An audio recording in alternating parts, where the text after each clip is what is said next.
मैदान में उतरे हैं। ऐसे में यहाँ पर देखा जाए इंडिया ब्लॉक की तरफ से भी राजा राम कुशवाहा को उतारा गया है और दूसरी ही तरफ यहाँ से उपेंद्र कुशवाहा हैं, दोनों ही कुशवाहा जाति से हैं।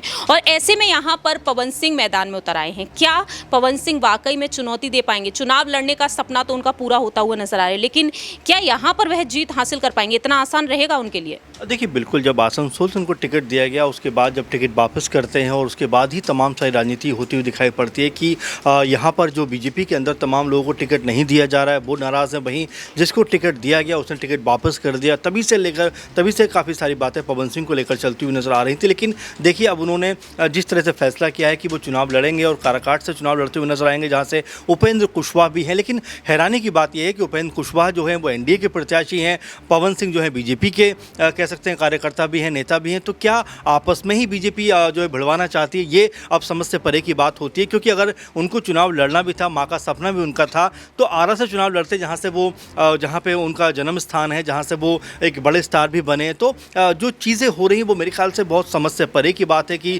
काराकाट में जाकर चुनाव लड़ते हैं, उपेंद्र कुशवाहा के खिलाफ चुनाव लड़ते हैं जो एनडीए के प्रत्याशी हैं। तो ऐसे में क्या बीजेपी जानबूझकर ये खेल करती हुई नजर आ रही है कि यहाँ से उपेंद्र कुशवाहा की जो ताकत है वो कुल मिलाकर खत्म की जाए? क्योंकि यहाँ पर जिस तरह से तेजस्वी यादव अब उन्हें समर्थन दे रहे हैं, उनका निर्दलीय चुनाव लड़ना, तो क्या पवन सिंह खुद बीजेपी को ही एक बड़ी चुनौती नहीं दे रहे हैं? देखिए, अभी पूरी तरह से चीज़ें स्पष्ट नहीं है कि क्या वाकई में वो बीजेपी के लिए काम करना चाहते हैं, तेजस्वी के लिए काम करना चाहते हैं, खुद के लिए करना चाहते हैं। क्योंकि पवन सिंह को लेकर जो स्थिति है वो पूरी तरह से शुरुआत से देखा गया कि उलझी हुई है। जब उनको आसनसोल में टिकट मिलता है उसके बाद वो खूब खुश भी होते हैं और तमाम तरह से मिठाई बांटी जाती है और नेक्स्ट डे कहते हैं कि मैं चुनाव नहीं लड़ूंगा। तो कई तरह से पवन सिंह की जो राजनीति है वो उलझी हुई दिखाई पड़ती है। अब ऐसे में क्या तेजस्वी के साथ में जो पहले भी ये बात कही जा रही थी कि वैशाली या फिर आरा से वो चुनाव लड़ सकते हैं और आरजेडी के टिकट पर चुनाव लड़ सकते हैं, लेकिन जिस तरह से उन्होंने फैसला किया है कि निर्दलीय वो चुनाव में जाएंगे, अब क्या ये बीजेपी का कोई प्लान है? क्योंकि उपेंद्र कुशवाहा को लेकर बड़ी खबर ये सामने है कि वो एनडीए के प्रत्याशी हैं और अगर बीजेपी का ही कोई बड़ा चेहरा जो अब तक रहे हैं पवन सिंह,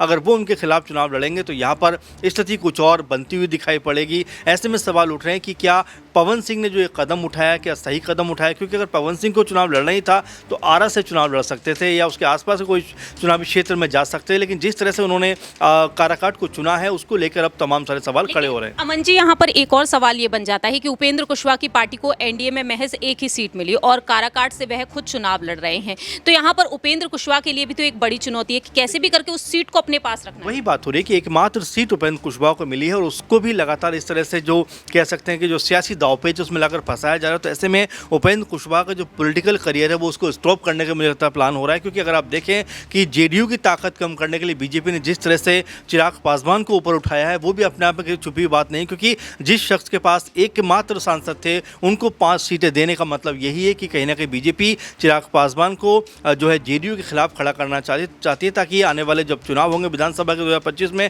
उस समय चिराग पासवान